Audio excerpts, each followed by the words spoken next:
चलिए दोस्तों नमस्कार, मैं हूं शरद सिंह। आप देख रहे हैं जौनपुर डेली टाइम्स। याद है ना आपको 2019? ले चलते हैं आज से आपको ठीक 3 साल पीछे, जब हिंदुस्तान थमसा गया था। लोगों का घर से निकलना दूभर हो गया था और बूढ़े से बच्चे तक निवाले निवाले के लिए भटक रहे थे। टकटकी भरी निगाहों से जब हर आदमी ऑक्सीजन सिलेंडर की तरफ देख रहा था। जी हाँ, वो दौर था कोविड का। उस दौर को याद करते हुए आज भी रूह कांप जाती है। यहाँ से मैं कह दूं क्या कि वो दौर अब फिर आ गया है। जी हाँ, चीन में मौजूदा समय में कोविड का नया वेरिएंट BF.7 ने तबाही मचा कर रखी है। इस वक्त मेरी मौजूदगी जनपद जौनपुर में है और इस विषय पर अधिक प्रकाश डालने के लिए हमारे साथ मौजूद हैं जौनपुर के जाने माने फिजिशियन डॉक्टर विकास उपाध्याय जी। उनसे ही समझते हैं कि कोविड एक बार फिर से दस्तक पूरे हिंदुस्तान में दे चुका है। सर, सबसे पहले आपका स्वागत है। नमस्कार, नमस्कार जी। सर, कोविड कोविड का नया वेरिएंट BF.7 के 4 मरीज हिंदुस्तान में मिल चुके हैं। जी, जैसा कि आप सभी लोग जानते हैं कि ये कोविड एक वायरस जनित महामारी है। पूरे विश्व को इसने अपने 2-3 सालों में ग्रसित किया है। इस समय भी चाइना में, जापान में, कुछ अरब कॉन्टिनेंट एरियाज़ में, लैटिन अमेरिका में इस समय भी ये बहुत भीषण महामारी के रूप में फैला हुआ है। कोविड-19 का ही इसमें जो ओमिक्रॉन का सब वेरिएंट है BF.7, ये इसमें विश्व में या कई कॉन्टिनेंट एरियाज में बहुत ही भीषण रूप से फैला है। भारत में भी उसके कुछ मरीज आ चुके हैं और अभी कुछ कल ही लगभग 160 से प्लस मरीज कोविड के भारत में डायग्नोज हुए हैं और उनका कुछ जीनोम सीक्वेंसिंग भी किया गया है, ये देखने के लिए कि वो BF.7 के ही मरीज हैं कि किसी अन्य वेरिएंट के। सर, कोविड सबसे पहले इम्यूनिटी सिस्टम पे अटैक करता है। ये माना जाता है कि इम्यूनिटी सिस्टम वीक है तो कोविड अटैक करेगा। तो इम्यूनिटी सिस्टम को किस प्रकार से मजबूत किया जा सकता है? देखिए, इसमें ज़रा भी पैनिक होने की ज़रूरत नहीं है। प्रिकॉशन रखना है, मास्क भीड़-भाड़ वाले इलाकों में मास्क लगा के जाना है और इम्यूनिटी सिस्टम को मेंटेन करने के लिए फ्लूइड लिक्विड जूस का सेवन करना है, फल, सलाद ज़्यादा खाना है, हरी साग-सब्जियाँ खानी हैं और योगा प्राणायाम करना है और तनाव मुक्त जीवन रखना है और फल फ्रूट खाएँ, योगा प्राणायाम करें, एक्सरसाइज़ करें, मॉर्निंग वॉक, इवनिंग वॉक करें और इससे अपनी इम्यूनिटी को मजबूत कर सकते हैं। सर, पूरे हिंदुस्तान में 28% लोग ऐसे हैं जिन्होंने केवल सेकेंड डोज लगवाई है और बूस्टर डोज नहीं लगवाई है। तो बूस्टर डोज के लिए क्या है? अभी भी कोई लेट नहीं हुआ है।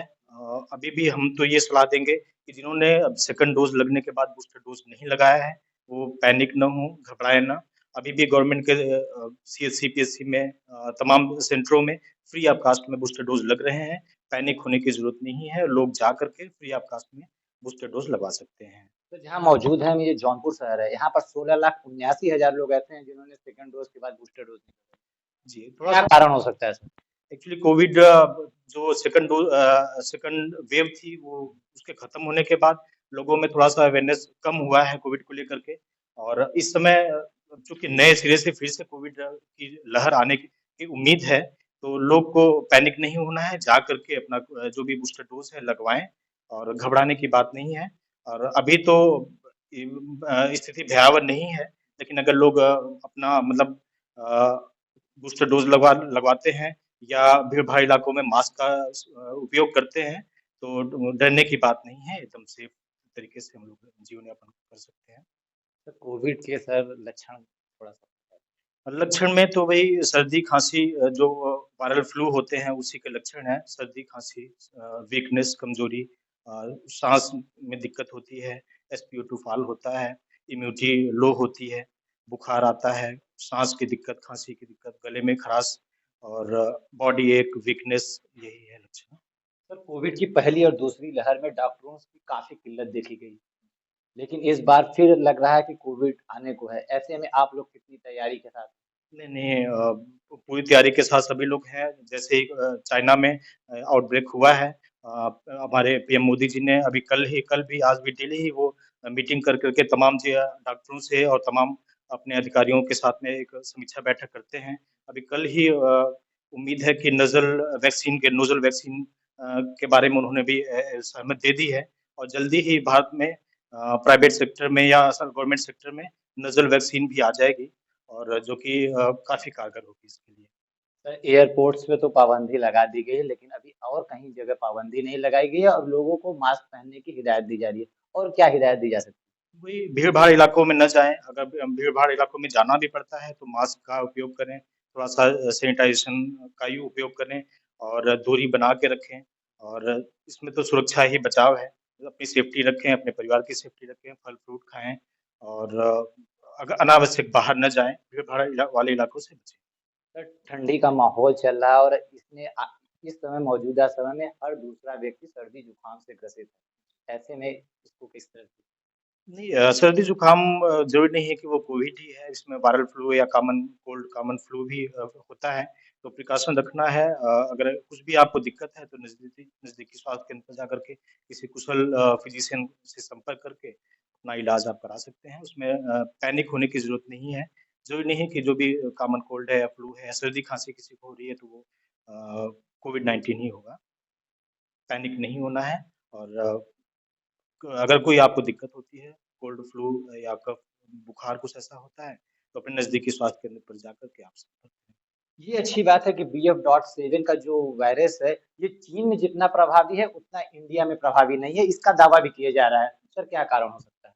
कारण ये भी है कि जहाँ तक अभी ऐसा सुनने में आया है कि जो कोविड की जो वैक्सीनेशन थी, वो जितना हम लोगों ने किया है, जितना इंडिया में वैक्सीनेशन सेकंड डोज़ कंप्लीट हुआ है, उस लेवल पे चाइना में या दूसरी कंट्रियों में चाइना में स्पेशली नहीं हो पाया है। उसकी वजह से हमें लगता है कि वहाँ की इम्यूनिटी लो रही हो, वैक्सीनेशन पूरा ना होने की वजह से थर्ड वेव या दूसरी वेव भी वहाँ पे आ रही है। लेकिन हमारे इंडिया में काफ़ी हद तक कारगर जो वैक्सीन है काफ़ी हद तक कारगर साबित हुई है और हमें विश्वास है भगवान पे भी विश्वास है कि दूसरी लहर ना आए यहाँ पे। जी। 2019 में भी चीन ने अपने आंकड़े को छुपाया था, जिसका खामियाजा अन्य देशों को भी भुगतना पड़ा और ये गलती चीन इस बार भी लगातार आंकड़े को छुपा कर करता आ रहा है। और थोड़ा विकास उपाध्याय जी से समझते हैं कि किस प्रकार से कोविड का बचाव किया जा सकता है। सर सैनिटाइजर और मास्क के बारे में थोड़ा सा जी, बताएं। सैनिटाइज़र तो मस्ट है, अगर आप कहीं बाहर निकलते हैं, बाहर से आप घर आते हैं, तो सैनिटाइज़र का उपयोग ज़रूर करें। अगर आप मार्केट जाते हैं या भीड़-भाड़ वाले इलाके में जाते हैं, पहले तो यही है कि न जाएँ, अगर जाना मजबूरी है या जाना ज़रूरी है, तो मास्क का उपयोग करें, एक-दूसरे से दूरी बना के रखें और सैनिटाइज़ेशन का उपयोग करें और अपनी इम्यूनिटी को बढ़ाने के लिए योगा, प्राणायाम करें, फल-फ्रूट खाएँ और लिक्विड वाली चीज़ ज़्यादा लें और सोशल डिस्टेंसिंग और मास्क इत्यादि का सेवन उपयोग करें। सर मास्क डिस्पोजल का प्रयोग करें या किस प्रकार के मास्क का प्रयोग डिस्पोज़ल का भी कर सकते हैं अगर आप उस हिसाब से व्यवस्था रखे हैं तो डिस्पोज़ल मास्क जैसे आप हॉस्पिटल में है तो डिस्पोज़ल मास्क यूज़ कर सकते हैं। बाकी क्लॉथ्स के मास्क आते हैं, रीयूजेबल मास्क आते हैं वो भी आप यूज़ कर सकते हैं। क्या मास्क को धुल के पहना जा सकता है? अभी तो ख़ैर पहन अगर कॉमन कोल्ड है, फ्लू है तो आप पहन सकते हैं लेकिन कोविड वाले केस में ऐसा नहीं है, कोविड-19 के केस में नहीं है। अ, रीयूजेबल मास्क उस समय नहीं पहने जा सकते। अभी तो ऐसा यहाँ पे भी आउटब्रेक नहीं आया है कोविड का।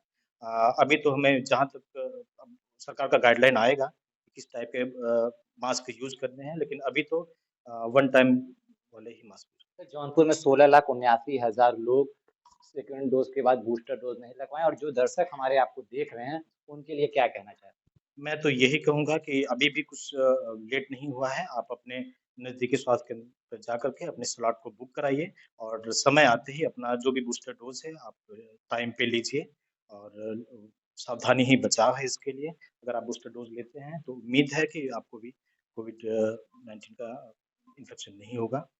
जी। जिसको सर सामान्य से लक्षण दिख रहे हैं वो क्या कोविड जांच करा ले क्या? अब नई-नई गाइडलाइन अभी आने वाली हैं, आ रही हैं गवर्नमेंट की। अगर कुछ कोविड के सीवियर लक्षण कुछ ऐसे मिलते हैं तो अपने डॉक्टर से संपर्क करें। नज़दीकी स्वास्थ्य केंद्र पर जाकर के फिजिशियन से कंसल्ट करें। अगर डॉक्टर को लगेगा तो वो ज़रूर जाँच कराएँगे या गवर्नमेंट हॉस्पिटल में भी आप जाकर के कोविड-19 की जाँच करा सकते हैं। जी डॉक्टर साहब बहुत-बहुत धन्यवाद। धन्यवाद। ये थे हमारे साथ बात करने के लिए जौनपुर के जाने-माने फिजिशियन डॉक्टर विकास उपाध्याय, जिनका साफ-साफ कहना है कि अभी भी कुछ नहीं बिगड़ा है। अगर आपने सेकंड डोज़ लगवाई है, तो अब अपने नज़दीकी सीएससी, पीएससी पे जाकर स्लॉट बुक करा के कोविड की बूस्टर डोज़ लगवा सकते हैं। फिर नई किसी खबर में मिलेंगे। अगर आप हमारे चैनल को फेसबुक पे देख रहे हैं तो फॉलो कर लीजिए और यूट्यूब पे देख रहे हैं तो सब्सक्राइब कर लें। फिर किसी नई खबर में मिलेंगे, तब तक के लिए जय हिंद।